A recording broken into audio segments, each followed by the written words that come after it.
Here's Wilson, and on the right circle, he scores!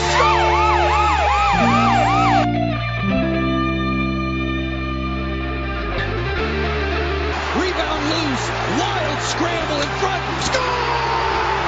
Levesque with a buzzer beater! It'll count! And a hat trick tonight, number 21,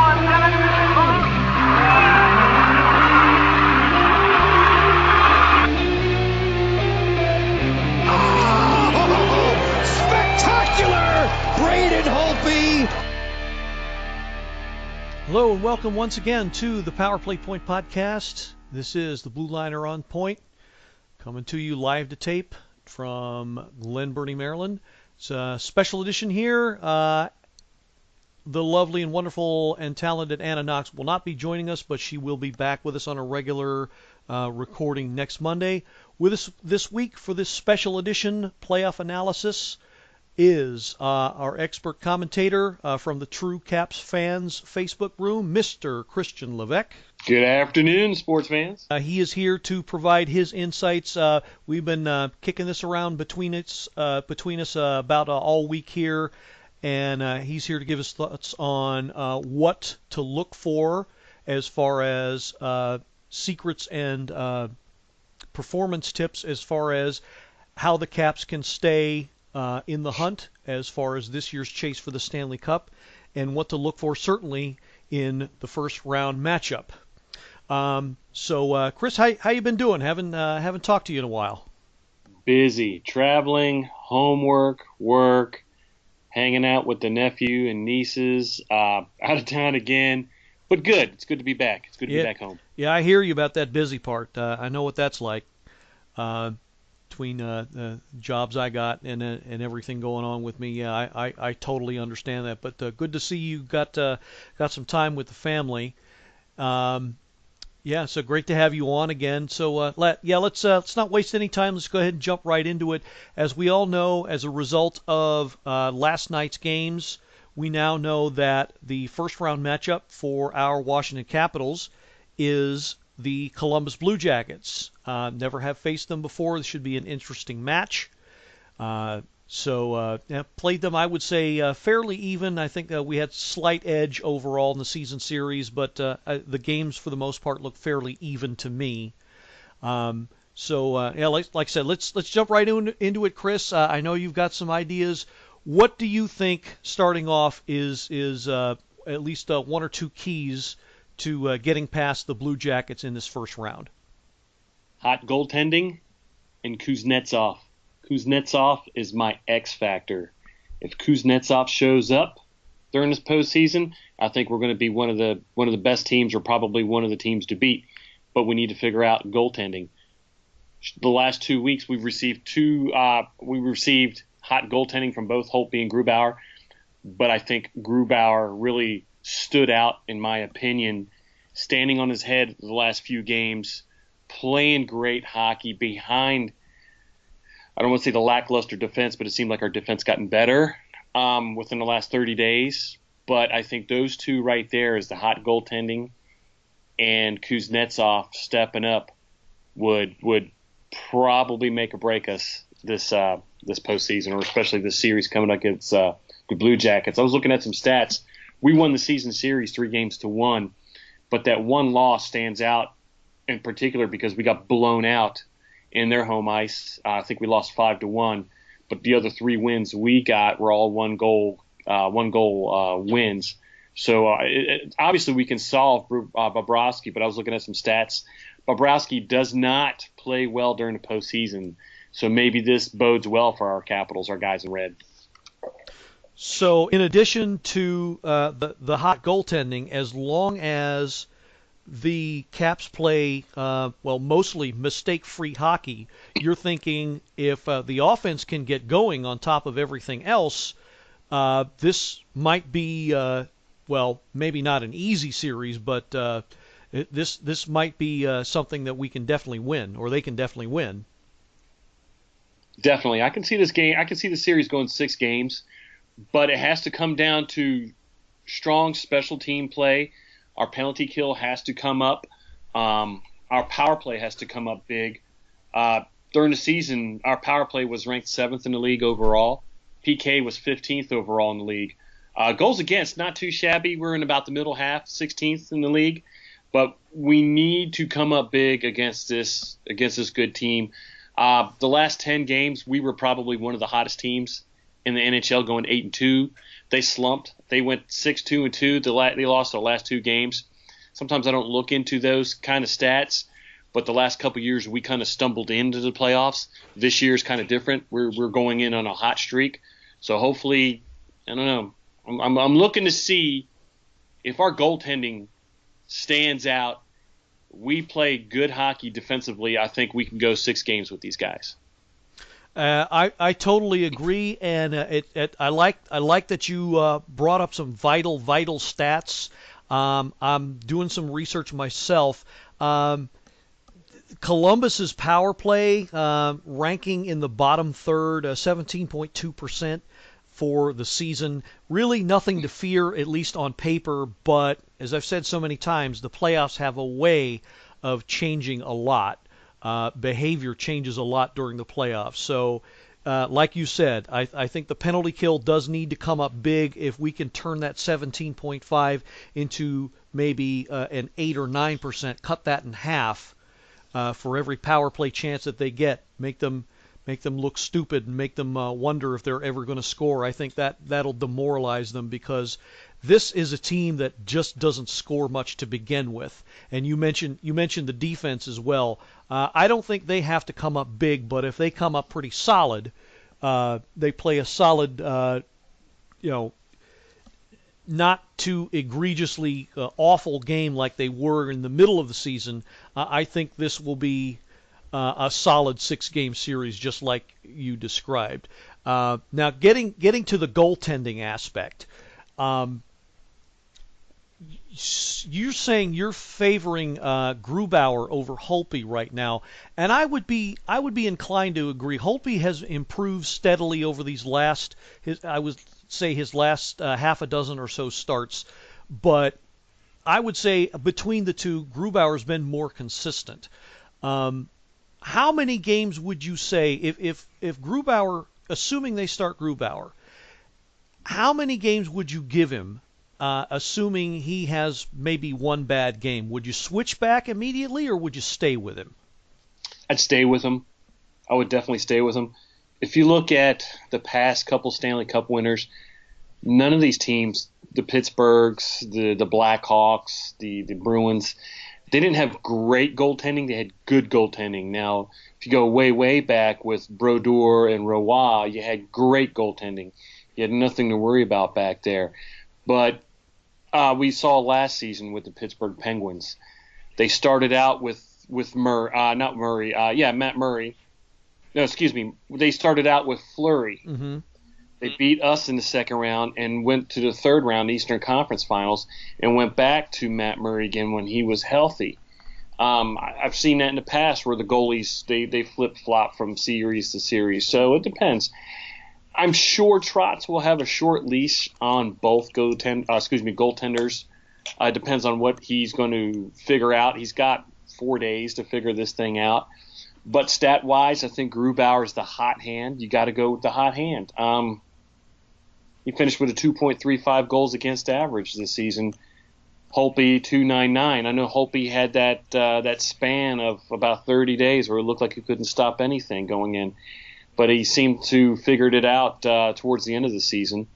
I'm gonna go with Grubauer. I would have to go with Grubauer, and I think the rest of the team is supportive of that as well too, and I think Holtby is too. Now, if he goes into a stretch where he's playing poorly, then yeah, I would automatically, not automatically, but I would have to turn to Holtby and put him in there. But I wouldn't yank him right away. No, I think he's done really well this season when he's had a bad game or two and he's turned around and put up some good numbers. I know the Nashville game the other night we lost, but to me it wasn't really a bad loss. We seemed to have played pretty well in front of Grubauer, barring that was the eventual President's Cup or President's Trophy winner that you're playing against the best team in the league right there. So I thought the Capitals and Grubauer played really well on home ice against the Predators. Yeah, I wouldn't yank him right away. No, I couldn't do that. Yeah, speaking of that Nashville game, yeah, that's really all I was hoping for. As I said on this past episode, was that they, as long as they didn't embarrass themselves and they kept up with them, and I think they did a decent job of that. But getting back to the goaltending, quote unquote, controversy, there has been, I've always noticed, a confidence factor, an intangibles factor, as far as who the team would rather play in front of. Who would you say out of, I think you might have already mentioned this, but out of the two, who would you say has the confidence of the team going into these playoffs? Grubauer. I think the guys play really well in front of Grubauer right now.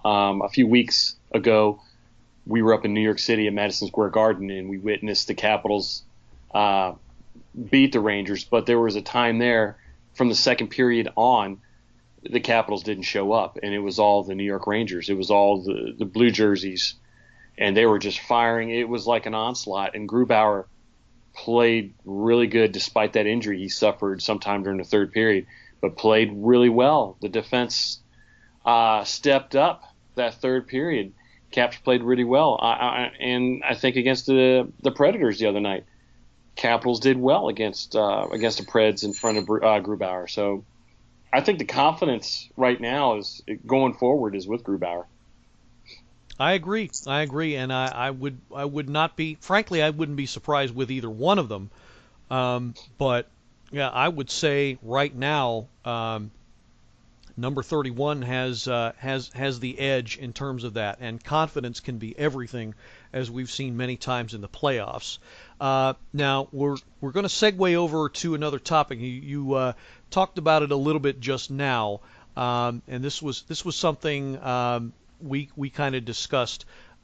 There's a bit of concern lately with the team because unfortunately the injury bug has come to bite quite a bit. Unfortunately, these past few weeks, they kept TJ Oshie out this last game for precautionary reasons. Some are worried it might have been more than that. I don't think it was more than that. Of course, Jay Beagle is out, and both goalies were tweaked a bit in this last road trip, but seem to be fine now.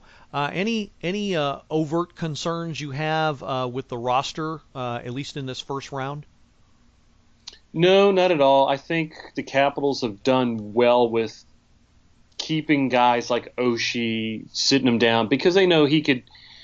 2 years ago in the postseason against Pittsburgh, he was fabulous, scoring a hat trick that first game. And I know he's been turning it on and playing really well the last month of the season. The goaltending, I'm not worried about Grubauer. I'm not worried about Holtby. I know they tweaked some things, but the organization has done really well being over cautious with these guys. I'm kind of concerned with Beagle, but the Caps organization has said that he's going to start skating tomorrow, and that's fine. He's got 3 days. I mean, he's had he's sat out the last 2-3 games, so I'm pretty confident that he'll be back for game 1 on Thursday. But this time of year, a lot of players are playing dinged up, so it doesn't surprise me if some players are hurting. But we've got this long break. I'm not a big fan of the long break, but maybe hopefully this is the year for us that this long break between the regular season and postseason, some of these guys who are dinged up will come back. If not 100%, but close to 100%. And I'm not, like I said, I'm not worried about Oshie. Not really worried about Grubauer or Holtby. Kind of with Beagle, but they've done pretty well on the PK without Beagle, and in some of the face-offs, they've done pretty well as well too. Yeah, and what gives me hope is that it's only the front line that where they're seeming to have injury problems. The back line, everybody's healthy, thank God. So we don't go into a series worrying about that. Now, John Tortorella's teams tend to play real tough. They play a tight checking game, play a very physical game. So might be cause for concern later on. But at least we're going into the series with mainly a healthy D-core. Let's talk about that a little bit. Who lately has impressed you out of the top 6 or 7, and who might be of some help to the Caps, at least getting past the first round? Kepney and Jarabik have impressed me. I'm sure some listeners are going to tell me, Chris, you're smoking crack. But the acquisition of these two kids, or these two guys, has really impressed me. We didn't go out and get that big marquee name guy like a lot of folks like to see us get. But you know what? These two guys are the epitome of your grinder. They're like the carpenter, the plumber. These guys get the job done day in, day out. Those two guys really impressed me. Orlov has impressed me a lot as well, too.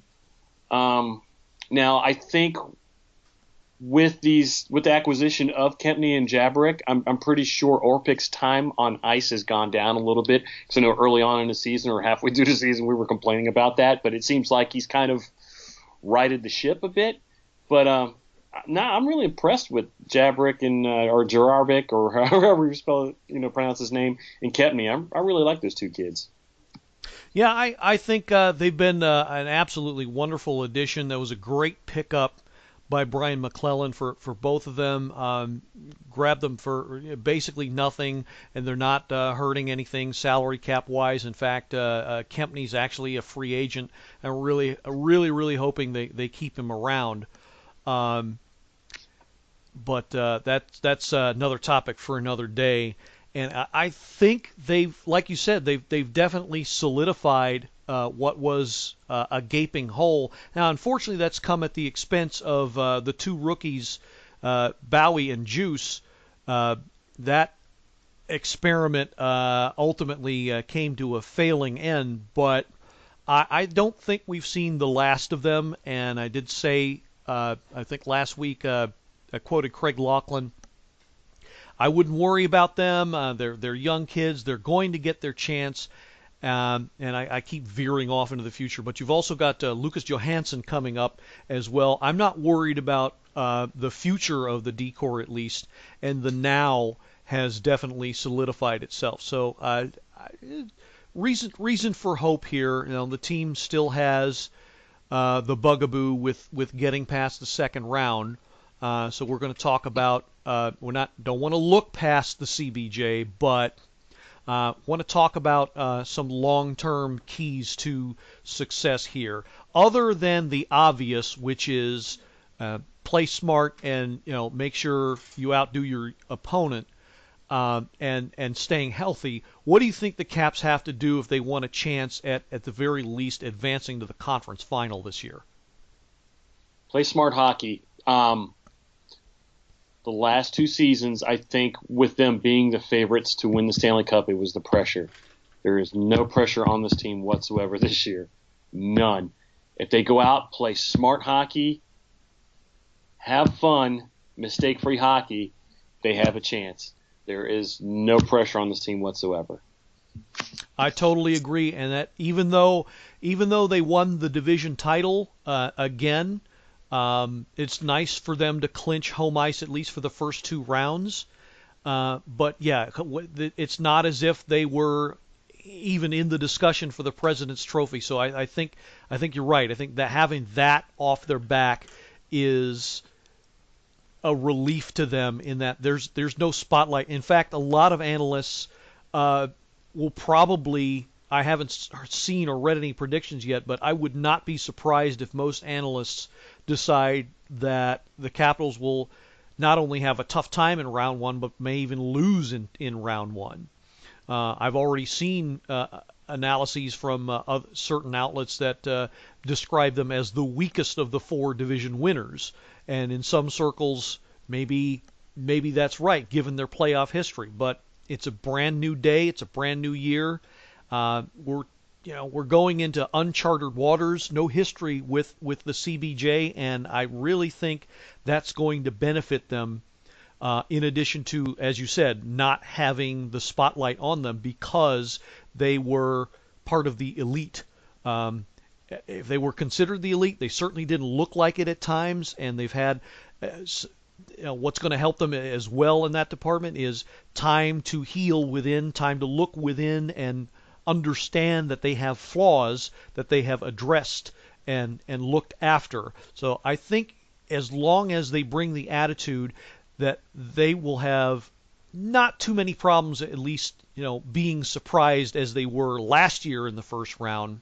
I think it will be a tough 6 games, like you said, but it will be a solid 6 games. I don't think there will be any problem. I don't think there will be any lag as far as effort. I think they understand the task in front of them. So that, and if they don't, then yeah, they're going to be in trouble. That's the only thing I see that could be a problem if they just forget to play that 60-minute game. But as long as they do, then they should be fine. So speaking of flaws, what is the one maybe 2 things you can think of that if something goes wrong, then we're probably looking at a quick exit and a quick trip to the links for these guys? They can probably, I think Torts has done a really decent job going face to face with us. I remember when he was coaching the Lightning and the Rangers in the past, he's done some great things to beat us in the past. He can expose the play of our forwards early or middle in the middle of the season. The play of our forwards wasn't where it's supposed to be. Strategy wise, I know he's been there. He's done that. Sometimes I think he could possibly outcoach Trotz. That worries me a lot. They play a physical brand of hockey as well too. Torts has that. If they will expose our defense, that's a key right there as well too. Well, something I've noticed with John Tortorella's teams is that they like to employ their skaters as shot blockers a lot. Now, maybe he's toned that down. Maybe he's come to realize that you lose a lot of guys that way, but he still likes to employ that strategy. Now, yes. I've not been confident, at least over the course of the year, that the Capitals are going to go into a game and outshoot them. In fact, it's been quite the opposite, unfortunately. But if they could suddenly turn that around, they could instead of trying to go for the pretty play, they just sit back and shoot. Sooner or later, I think that's going to wear them down. That's going to give them the edge. And that, in my mind, that's where everything could go either way. If they sit back and let the defense and let Bobrovsky get into their heads, then things are going to start to fall apart. But if they just take the play to them, whether it's more shots or crowding the net, then I think they can actually turn that around. So I totally agree. I agree. Well, so we talked about, pardon me, you mentioned Kuznetsov as the X factor. Does he have to be more of a playmaker or of a finisher to be that guy? I think he has to be both. We've seen the last few weeks of the season, he's kind of been the total package. He's been the playmaker and he's finished off.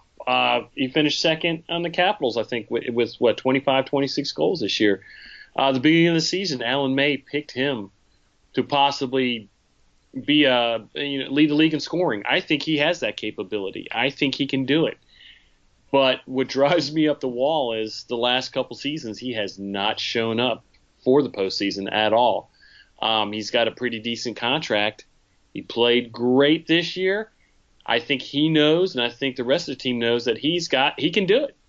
And if he shows up and can be both that playmaker and that finisher, I think we can go a long way in the postseason. It seems like a lot of these great teams, the Pittsburghs, the Blackhawks in the past and the Kings have had secondary guys come up big during the postseason, and that's what we need from Kuznetsov. He needs to come up big. He needs to get off that schneid. He needs to get his butt in gear, and he needs to play like he did the last couple weeks of the season. Yeah, absolutely. And yeah, if he can bring that into the playoffs, the attitude that he's shown, I've noticed personally that his play along the boards for one has been much stronger. So if he can bring that certainly over the course of a 5, 6, 7 game series, that will go a long way towards success, because that to me is often where playoff series are won and lost, in those trenches. So if he can either, and Burakovsky's the same way, I think to a smaller extent, he's gotten a bit stronger as far as that play. I won't say he's an X factor, but I've mentioned him before. If he can have even just one really good game like he did last year, he can certainly contribute. No doubt, no doubt. Like last season, during the Maple Leafs, I think we had great, outstanding play from Wilson and from Johansson. I think now if we can get that same quality of play from Wilson and sort of, Kuznetsov waking up, I think we're going to be good. I don't want to see these guys get too pretty and fancy. I just want to go out there and play good hockey. In-your-face hockey, like you mentioned before. If they can crowd the net and take the game to Bobrovsky, I think we're going to be okay. So a solid combination of both speed and physicality, I think, just like you said, I think that will be what wins the series. So looking past, and you never want to look past your opponent, but assuming best case scenario happens, so we're looking on the other side of the division bracket. So it's the two Pennsylvania teams. Obviously, most would rather not deal with a certain Steeltown team in the second round. But assuming they do get past, and it is the Capitals and them for the Metro Division playoff title. Let's just lay it out there. Do you think the Capitals have a chance to finally get over that psychological hump this year? I think so. I know some fans were hoping that we weren't going to face the Penguins in the first round. I was one of the guys on the outside thinking, why not? Let's get it off our backs right now. Let's get it over with. Yeah, it would be nice. It would be nice. I didn't think that the Penguins were a strong team this year. But they're one of those veteran teams that know how to turn it on when they need to turn it on. Come postseason time or down the home stretch, they know how to do it. It's like a light switch. They turn that light switch on, and miraculously they play a lot better. They play stronger down the stretch. I know they were snake bit with injuries as well too, with Matt Murray going up and down. I think Letang was beat up quite a bit as well too. But at the same time, Kessel had a career year this year, and Malkin did too. Malkin is in the same conversation for MVP of the league. So, and then you combine that with Sidney Crosby. I mean, it's a dangerous combination come postseason time. I'd like to see if we can get past Columbus and keep my fingers crossed and hopefully play the Flyers. That would be great right there. But I can honestly see the Capitals and the Pittsburgh Penguins playing in the second round again this year. And I can too. In fact, that's probably how things. I would put my money on that, and how things would end up there. For me, I would say, assuming that is what happens, I would say the key to that series would be to make life as difficult for Matt Murray as possible, because I, for one, question his durability. You mentioned that he's been up and down from off the injured list many times this year, and it's been a point of contention for the Penguins this year, because when he's not in, they don't tend to play as well. Their goaltending becomes suspect. Their overall play becomes suspect. They become a totally different team. So I don't want to say I found a key here, but I think if they're forced to rely on his backup, who I don't even, his name escapes me right now. Tristan Jerry, I think his name is. I think so. He has maybe all of a few dozen games of experience. That might not bode well for this team. Also, I noticed something in the last regular season game that they just played with them. It seemed like the Penguins were sort of on edge. Like maybe they're the ones, for once, feeling the pressure, being the back-to-back champs. They're the ones backed into the corner with expectations riding on them. Maybe this time it's them that has the psychological disadvantage. And I'll tell you why. It's because I've never seen Evgeny Malkin lose his cool so easily in a game. All it took was a fellow countryman speaking Russian to him, and he lost it. And he had to be restrained, and he got kicked out of the game, and he was committing all these penalties. Now, he's a solid player, and he can be a physical player, but he's never been known to completely lose it like that. And No, not at all. and that tells me there's something going on with this team when you have somebody like that is prone to doing that, prone to showing that side of himself. Maybe they are starting to feel the pressure.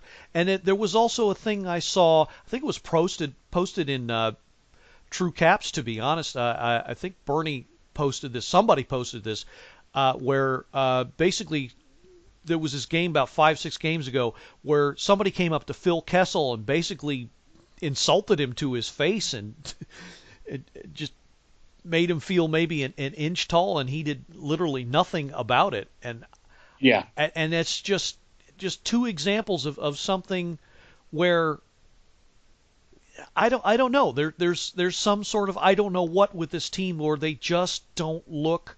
They look more beatable than they have been. Sidney Crosby didn't have the year that he normally has. Yes, he's made the highlight reel a couple of times over the past few weeks, but even so, there's something to this team where they just don't look like the dominant force everybody thought they were leading up to this season. I think you're right. I think you're right. Possibly the pressure's on them to three-peat. You know, we hadn't seen a team three-peat in a long time. Honestly, I think it was, for me, what was it, the Red Wings or no, not the Red Wings, but the Edmonton Oilers. In the early 80s, it was the New York Islanders, you know, when I was growing up. And that kind of got on my last nerves right there, watching the same team over and over and over again. But I think you're right. I've never – I've seen quite a bit of Pittsburgh games, and I've never seen Malkin like that before. It was interesting to see Kuznetsov get underneath the skin like that, and I heard other stories about Tom Wilson whispering sweet nothings in his ear too on the bench right there when he had Oshie pinned up against the boards right there. But honestly, I didn't see that coming at all. Usually they're really good. They keep their heads screwed on pretty well. Especially down the stretch and coming into the postseason. Maybe they are feeling the heat, you know. Crosby really didn't have a Crosby-type year. Kessel had a really good year, I thought. Malkin did too. But the last two seasons, what hurt us was play from their secondary players. He's not with the team now. Bonino was a Capitals killer, you know. They had another player in their team that came up towards the end of the season and totally wiped us out. So we have to be weary about that when we're guarding or defending guys like Kessel and Crosby and Malkin. We have to watch out for these other guys, too, that can kill us as well. So that's what scares me about this team, is that they have the guys, the secondary scoring, and then of course, you know, we've got the Penguins in our heads. So I don't know. I'm hoping this is the year. I'm hoping this is the year we get off the schneid and we can get past the Penguins. And I honestly think if we can get past the Penguins, we can play with anybody in the league, whoever's left in the playoffs. Yeah, that'll be conference. That is going to be very, very interesting. Assuming they can actually accomplish that mission, they can certainly do that. I just want to throw one last thing in here about the Penguins. Mrs. Blueliner just pointed something out to me that Crosby actually played all 82 games this year, so he's been more durable. But then again, that can wear on you in the fact that you add up all the hockey that this team has played over the course of the last 2-3 plus seasons, including playoffs. Now, maybe that's part of it. Maybe they're feeling it, from that. And I think, and this is something Anna and I went back and forth about a bit. She didn't want me talking about it, probably still doesn't want me talking about it, but I think Grubauer got in their heads too. I think, now this is something my brother and I were discussing a couple weeks ago, that the Penguins are in Holtby's head. I mentioned this before. I mentioned this some months ago, that the Penguins have rattled Holtby. I think since last season's playoffs, they've rattled Holtby, and I think he still has them in his head. And I still think that they haven't figured out Grubauer, and I think that's a plus for us. If we do get past the first round and play or face the Penguins in the second round, I think Grubauer could be our key or our other X factor going head-to-head with the Penguins. But I was just looking at some stats right now. Capitals killers: Hornquist, Gensel, Rust, and Connor Sheary, and Hagelin. Those guys we've got to keep an eye on. Those guys in the past have come back to haunt us. Yeah, and I think as long as the D comes through with handling their secondary scoring, and a combination of that, and like we just said, Grubauer getting into their heads, I think between those two things, that might be what turns the tide.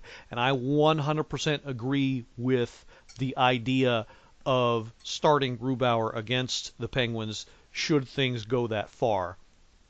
And that I think is going to be the number one secret weapon that they finally found. And as you said, I just don't think, unfortunately, Holtby is built to keep up with this team and just make sure that he does what he needs to do. I think, unfortunately, like you said, they're in his head, and it's just not just doesn't seem to work out. But also, like we talked about at the beginning of this episode, the Penguins themselves rode two very good goalies to the Stanley Cup last year. It's entirely possible the Capitals, or some other team for that matter, Lord forbid, do the same. So it's not entirely unheard of. So I said this before, it's a wonderful problem to have a 1 and a 1A, especially come playoff time. And so I think we've really got nothing to worry about goaltending wise, as long as the defense holds up. Okay, so we're getting a bit long on time here. Did you have any final thoughts, perhaps focusing on a bit on the other series? Do you see any other teams being dangerous as far as a cup threat this year? Winnipeg in the West. They've got a good series going against Minnesota. The Las Vegas Golden Knights, who really caught everybody by surprise by winning so many games, winning their division, getting over 100 points, making the playoffs in their very first season. They've got a series going against the Los Angeles Kings. The Tampa series now. Tampa too is a Stanley Cup favorite. They're going against New Jersey, and finally the Nashville series, Nashville and Colorado. Colorado. I don't know if you guys watched that game last night. There was a controversial call. An offsides call. They went against the Blues, went in favor of the Colorado Avalanche. They took the lead, never looked back, and ended up winning that game. They secured the last playoff berth in the Western Conference. Nashville, even though they won the President's Cup or the President's Trophy this year, for us it's been a curse. But I think this Nashville team is they're the total package. They've got it. So they're kind of scary. So who knows, if we do get far, they could be the team we face in the Stanley Cup Finals. But I've always been taught to always take one game at a time, one series at a time. So I'm going to be cautious, and I'm going to go all the way back and be very cautious with this Capitals and Columbus team going into the first round of the playoffs on Thursday. Yeah, it's I've got cause for optimism too. I think it's going to be at least a 5-game, if not 6-game series. It's going to be tough. It's going to be physical. Hopefully everybody comes out of it not injured, but I think I think the Capitals definitely have the edge, and what's going to win the day for them is they've just simply got too much firepower for the Jackets, and they're not going to be able to keep up. Unfortunately, their scoring tends to dry up in the postseason. So as long as everybody's firing on all cylinders, then I don't think it'll be too much of a problem. Exactly. Okay, so I think we're going to wrap it up here for this playoff preview. So we're both more or less kind of giving a soft prediction of about 6 games in favor of our Washington Capitals for this first round, and then after that, come what Allen may, we just don't know. There is just that much parity going on in the league right now. But the one thing's for certain, everybody, you need to watch your playoff hockey. It is the most wonderful, exciting time of the year. It's like nothing you will ever see. Best time of the year. Absolutely. So, for Christian Levesque, this is a Blue Liner on Point signing off, and hope you've enjoyed this special playoff preview episode. And do please listen to us later on in the week. Ann and I will be back for our regular recording, be putting out later on in the week. This one, hopefully, get this put out before then.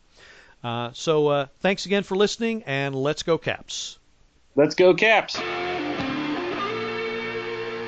This has been another episode of the Power Play Point Podcast. All episodes are available from Apple Podcasts, the Podbean app, BlueLiner77.podbean.com, and now available from Stitcher. Music by Joe McAllister, voiceover by Jeffrey Conkle.